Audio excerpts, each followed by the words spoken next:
En el Día de los Pescadores y en el Día de San Pedro tenemos que seguir hablando de las crudas realidades de nuestro país y entre ellas la corrupción, que tenemos suficientes pruebas del daño enorme que produce a nuestras instituciones y a la economía de los peruanos. Por eso tenemos el privilegio de recibir hoy a la politóloga Paula Muñoz, profesora e investigadora de la Universidad del Pacífico, y que viene a darnos cuenta de una investigación reciente con un resultado inesperado, que es la tesis de que la prohibición de la reelección de autoridades subnacionales, por lo pronto, es decir, gobernadores y alcaldes, no ha contribuido a limitar la corrupción, sino al revés, ha pasado lo contrario. Señora Muñoz, cuéntenos sobre el hallazgo triste, pero crudo, que usted viene a comentar. Sí, bueno, primero muchas gracias por la invitación.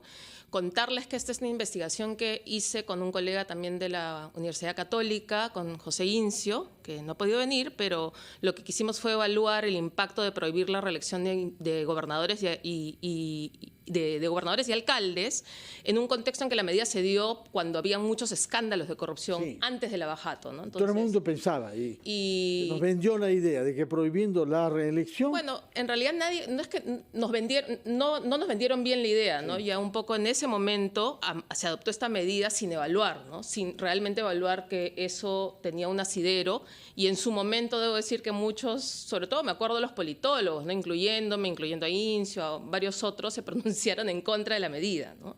Porque, digamos, pero no por el tema corrupción, por el tema de participación política. De participación política, pero también porque no necesariamente es una idea que tenga asidero, ¿no? De pensar que prohibiendo la reelección ibas a acabar con ese problema, porque para empezar, en ese momento ni siquiera se reelegían tanto, ¿no? O sea, Perú desde siempre ya es uno de los países que tiene menores tasas digamos, de reelección de autoridades, incluyendo... Congresales, ciertamente, pero no estoy seguro si alcaldes. Hay alcaldes que han hecho 4 o 5 periodos. Mi colega José Incio y Jorge Aragón escribieron sobre eso en su momento también, ¿no? O sea, mostrando que en realidad el problema del incumbente, sí pasa en otros países, de un incumbente que se queda ahí en la oficina, ¿no? en el cargo, y que ya se vuelve como un gobierno corrupto, ya de mafioso, o sea, no era que no sucediera, pero no era lo más común. Entonces ya en ese momento no había mucha evidencia para dar la propuesta, ¿no? Entonces hubo estas cosas que a veces hacemos, que damos medidas para efectistas, ¿no? Como diciendo, vamos a solucionar un problema y vamos,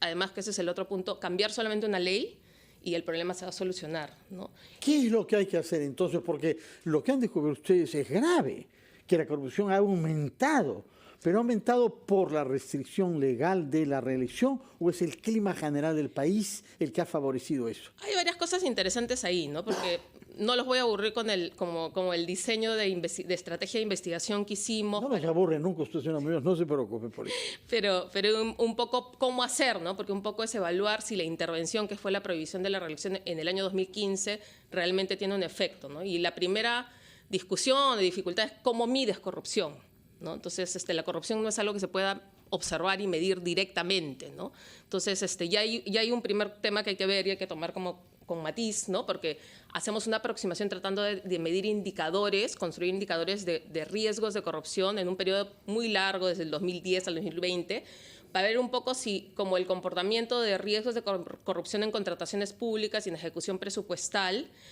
antes y después, o sea, cambia, ¿no? De lo que era antes, después de prohibir la reelección, digamos, cambia, ¿no? Entre los patrones. Y usamos 2 tipos de datos, ¿no? Datos que tienen que ver con procesos de compra supervisados por el organismo de supervisión de contrataciones del Estado, OCE, y, por otro lado, datos del sistema de administración pública, del CIAF, que maneja el MEF, el Ministerio de Economía y Finanzas, ¿no? Y lo que encontramos es, en realidad, que la intervención, lo que uno observa es un cambio, vamos a decir, en primer lugar, un cambio en modalidades, ¿no? Uno puede observar que hay un cambio...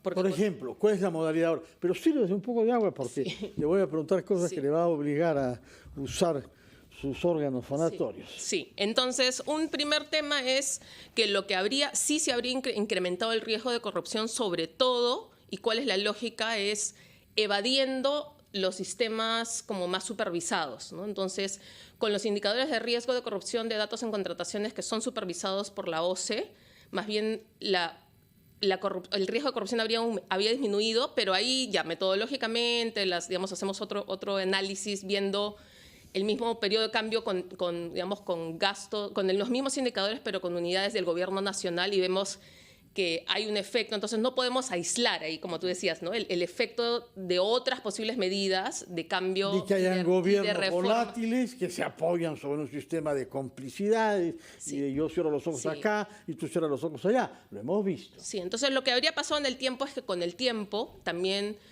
por ejemplo, el OCE cambió la ley de contrataciones, ha habido subastas. ¿Para bien o para mal? Para bien. Para bien. Pero ¿qué es lo que está pasando en general hacia nivel subnacional? Entonces se vuelve ese nivel de control más eficaz, si quieres, y entonces lo que habría con el tiempo y sobre todo después de la prohibición de la reelección, es un cambio a otras modalidades de escapar el control. Son dos, ¿no? Entonces lo que encontramos es primero un incremento en el riesgo de corrupción medido en el porcentaje de proyectos con sobrecostos, ¿no? Entonces, prohibir la reelección, o sea, después de la prohibición de la reelección, aumentó en un 4.9% en promedio el porcentaje de proyectos con sobrecostos, ¿no? A nivel municipal. Para que las autoridades puedan cobrar de ahí, sí, sabiendo que no iban a ser elegidas. Exacto, ¿no? Y eso sea después de las contrataciones, ¿no? O sea, son cosas que es cuando ya ejecuta los proyectos, no es el momento en que haces la contratación pública, esto, sino que es cuando ya estás ejecutando. ¿Cuál es el rol que la Contraloría juega en todo este procedimiento? Incluimos en nuestro modelo para ver un poco la existencia de una Oficina Nacional de Control y ver si tenía un efecto o no, y realmente no tuvo un efecto, había un no efecto, y parte del problema también es que el fortalecimiento de las oficinas de control a nivel como municipal y regional se ha dado con posterioridad. Entonces, en realidad ha sido sobre todo a partir del 2020 que la Contraloría ha empezado a tratar de incorporar estas oficinas para que dependan completamente del sistema nacional y no de los alcaldes o los gobernadores, porque antes, o sea, funcionalmente dependían, pero les pagaba el gobernante, ¿no? El alcalde, y entonces eso no garantizaba. Logra naturalmente neutralizarse. Entonces, eso es una primera cosa, ¿no? Entonces, además, este efecto, por ejemplo, se acelera con el tiempo. O sea, no es solamente el año de la intervención, sino que uno ve que cada año después también, después de que se prohibió la reelección, aumenta en promedio en 6% el porcentaje de proyectos con sobrecosto, ¿no? 6%. Sí, y esto además es interesante porque es una tendencia que se ha revertido, porque antes de la intervención, antes de la prohibición, más bien existía en promedio una tendencia a disminuir en 3.9% el porcentaje de proyectos con sobrecostos. Entonces sí se revierte una tendencia previa. Señora Paola Muñoz, usted ha hecho un trabajo de hormiga junto a su colega Incio. En el Perú hay más de 2.000 gobiernos subnacionales, hay ya un patrón constante, las cosas están mal como marco legal. Yo quisiera que ahora nos diga, ¿cuál es el punto de Arquímedes sobre el que hay que apoyarse para cambiar las cosas con el próximo gobierno o con lo que venga? Pero no se puede seguir como estamos. 2.000 obras paralizadas, hospitales regionales que duran años, sino décadas en hacerse, servicios públicos penalizados. Lo único que hace eso es crecer el descontento y las tendencias populistas de nuestra población. ¿Cuál es el punto de Arquímedes a partir del cual hay que cambiar toda esta inercia hacia más corrupción?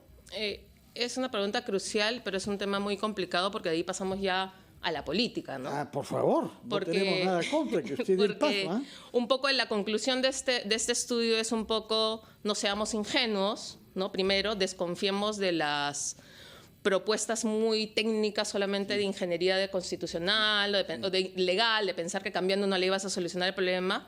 Y más aún porque si uno ve de la mano estos efectos, en el fondo, lo que tú ves es cuando hay una reforma organizativa mayor en la OCE o en la Contraloría, lo que tiende a hacer es, bueno, los actores escapan, ¿no? Tratan de escapar, ¿no? del sistema. Entonces, cambiando una ley solamente no basta, ¿no? Y lo siguiente es, vemos que finalmente las leyes, quien las cambia es quien esté sentado en el Congreso, ¿no? Y no necesariamente por razones técnicas, sino que también, obviamente, rara vez por razones técnicas, siguen intereses electorales y políticos, ¿no? Y entonces, así como un Congreso en el 2015 prohibió la reelección, también pensando un poco que también así iban los que terminaban su mandato en el 2016 iban a poder postular, ¿no es cierto?, después al 2018 de repente otros puestos, si no ganaban, no eran reelegidos como congresistas. Ahora se ha vuelto a establecer la reelección de gobernadores y alcaldes sin haber evaluado si funcionó o no funcionó. Y yo estoy de acuerdo con esa medida, ¿no? Pero hay que ver en el contexto adicional del paquete. No solamente se ha prohibido eso, sino que se está cerrando el sistema. Entonces se permite la reelección, pero también para poder justificar la reelección de congresistas, prohibiendo los movimientos regionales. Eso quería preguntar. ¿No? ¿Los movimientos regionales son más proclives o menos a la corrupción? ¿Hay alguna pista respecto de eso? No hay una pista, no lo hemos evaluado, pero digamos que digamos que no son muy diferentes digamos, en términos a cómo funcionan los partidos nacionales, ¿no? Pero el tema es que estás eludiendo la competencia política, ¿no es cierto?, ¿no? Paula Muñoz, muchísimas gracias por estar acá. Por favor, venga con más frecuencia a RPP. Necesitamos una mirada técnica sobre uno de los flagelos más graves de nuestra sociedad, que más daño hace tanto en términos económicos como morales. Y cuando digo morales quiero decir el descontento y la pérdida de confianza en la democracia.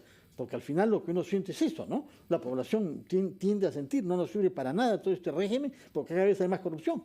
Claro, pero parte del tema es, tal vez para concluir, lo que lo que vemos es que, y ese es el problema para luchar contra la corrupción, es que la corrupción ya está enquistada en los más altos cargos de poder político. Entonces, si hay un pacto, porque no solamente el cambio de la reelección, ¿no? Si son otras normas que se están revertiendo, ¿no? Y que ayudaban a combatir la reelección, la corrupción, discúlpame, como la colaboración eficaz y una serie... La prescripción, como la ley Soto. La prohibición de tener partidos como organizaciones criminales. Entonces vemos un sentido que desde el poder político más alto se está revirtiendo las posibilidades de combatir por la corrupción, y yo diría que ese es el principal problema. Felizmente que hay investigadores como usted, incorruptibles, y universidades serias, que están muy bien licenciadas, no es el caso de todas, que tienen centros de investigación, como es el caso del Pacífico, en los cuales nos basaremos siempre para evitar dejarnos manipular por promesas de corruptos que favorecen la corrupción en nuestro país. Muchísimas gracias. Son las 10 en punto. Momento